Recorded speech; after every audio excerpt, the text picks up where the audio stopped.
Monsieur le Premier ministre, Madame et Messieurs les ministres, Mesdames et Messieurs les parlementaires, Monsieur le Préfet, Messieurs les présidents, Messieurs les maires, Mesdames et Messieurs les élus, Mesdames et Messieurs, chers partenaires, chers collègues, c'est un grand honneur, un grand plaisir pour moi de vous accueillir ici, et c'est également une grande satisfaction, Monsieur le Premier ministre, que ce soit précisément à vous que revienne la tâche d'inaugurer avec moi cette nouvelle usine. Vous qui connaissez si bien Airbus, pour avoir administré plus de 20 ans la ville de Nantes, où se situe un de nos très importants centres de production qui fournit notamment à l'ensemble de la gamme Airbus, y compris l'A350, les caissons centraux de voilure. Vous nous avez apporté un soutien constant et appuyé, et je vous en remercie très sincèrement. Vous savez également, comme Didier Évrard l'a mentionné, que bien que le siège d'Airbus et l'usine dans laquelle nous nous trouvons se trouvent à Toulouse, une très grande majorité de nos collaborateurs, de nos fournisseurs et de nos clients ne parlent pas le français. Nous avons l'habitude de nous adresser à eux en anglais. Pour les Français, rassurez-vous, mon anglais est très compréhensible. Aussi, vous me pardonnerez de continuer mon discours dans la langue d'Airbus qui symbolise notre internationalisation, notre multiculturalisme, mais aussi notre profond attachement à nos racines européennes que nous célébrons ici aujourd'hui et dont je vais parler plus en détail maintenant. Good morning, Mr. Prime Minister, Ministers, ladies and gentlemen. Günther and Didier, you have said thanks to a lot of people this morning. But before I go any further, it's my turn to thank both of you and everyone in your teams for such a great work. You are not just building the A350, you are building the future of Airbus. Over the last few years, we have been able to acknowledge some of the people who paved the way for the Airbus that we know today. With the Felix Kraft Mock-up Center, the Jean-Luc Lagardère final assembly line of the A380, and of course, the Henri Ziegler and Jürgen Thomas delivery centers in Toulouse and in Hamburg.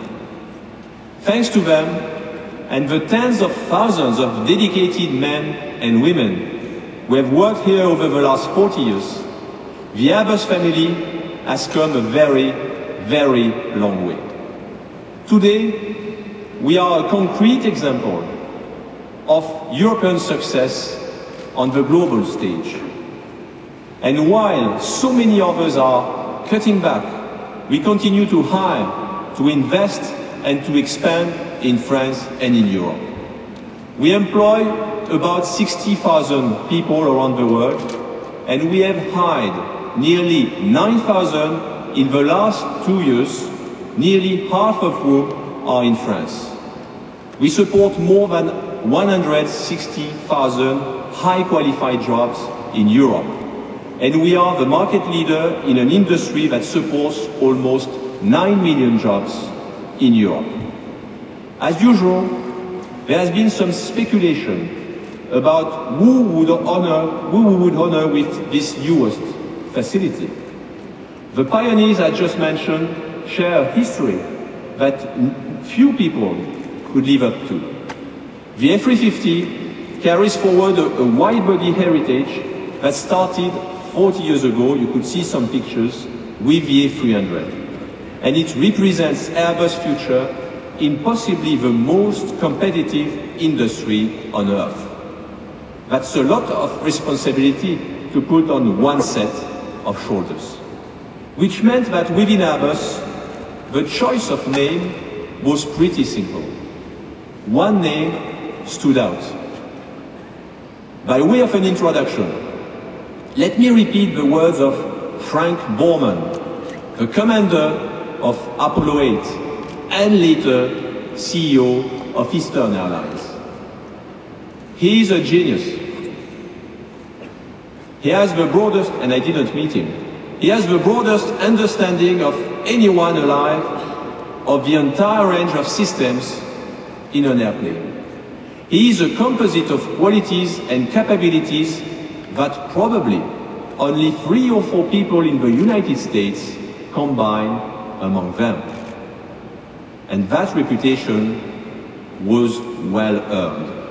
At Airbus, the person we will honor today started as the technical director of the A300, with a team of 3.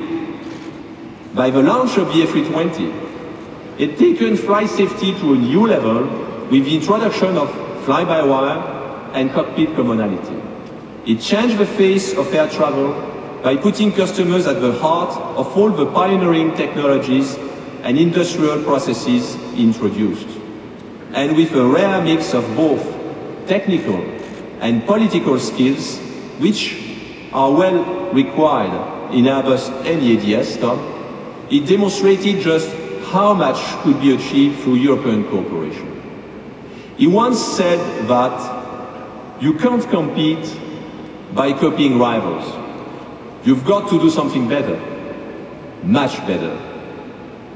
And he was the predecessor of the mindset of people like Steve Jobs, who used to say, don't be afraid, you can do it.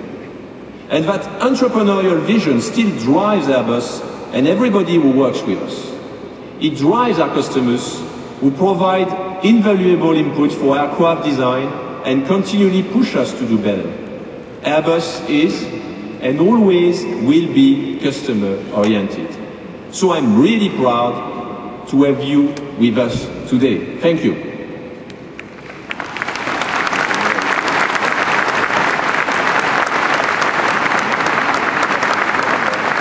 Our shareholders who supported the launch at the end of 2006 of the A350, when we already faced a lot of issues with the A380, with the lack of competitiveness of Airbus, the lack of integration of Airbus. And I would like to thank you, to thank the board and to thank the shareholders to have believed in our people to develop this fantastic program. The understanding of the challenges faced by such a long-term, capital-intensive industry is just vital. Our partners and suppliers across the extended enterprise who are rising to the double challenge of development and ramp-up. We need and we appreciate your technologies, your dedication, your competitiveness. Our communities, local, national, in Europe and around the world, who support the development of our sites and the investments in innovation that are central to our future. Our partners in school and universities who produce the best talents to meet future challenges. And of course, our employees everywhere. Dear colleagues, your determination to always produce something better can be seen in the A350 and in every successive member of the Airbus family over the last 40 years. I am proud to be the boss of such a great team.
Ladies and gentlemen, in the music industry, legends get a lump of plastic to put on their bookcase.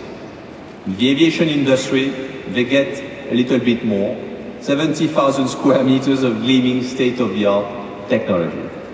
So, on behalf of everybody at Airbus, I am proud to announce that in tribute to one of the fathers of Airbus, to a man who built our own legend, this building will be named the Roger Bettel Final Assembly Line. Roger, please.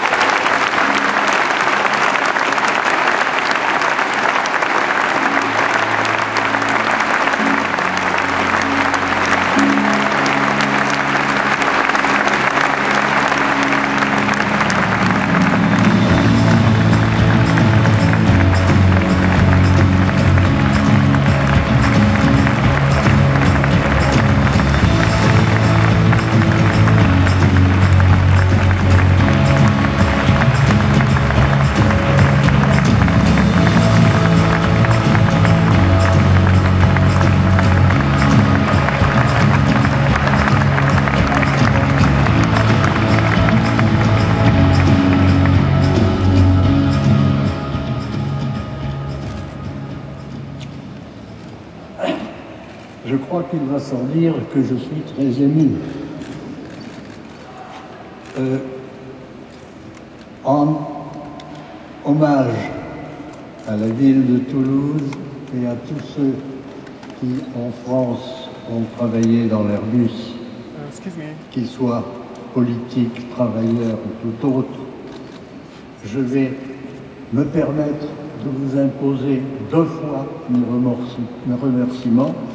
D'abord en français, ensuite dans le langage des travailleurs de l'ensemble du monde dans Airbus, des clients, etc., c'est-à-dire en anglais. J'espère que ça ne vous ennuiera pas trop d'entendre 2 fois la même chose. Monsieur le Premier ministre, Monsieur le Président,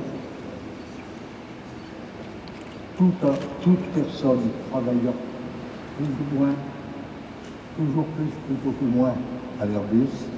Mesdames, Messieurs, je voulais simplement exprimer à quel point j'apprécie l'honneur que vous me décernez en associant mon nom avec la chaîne d'assemblage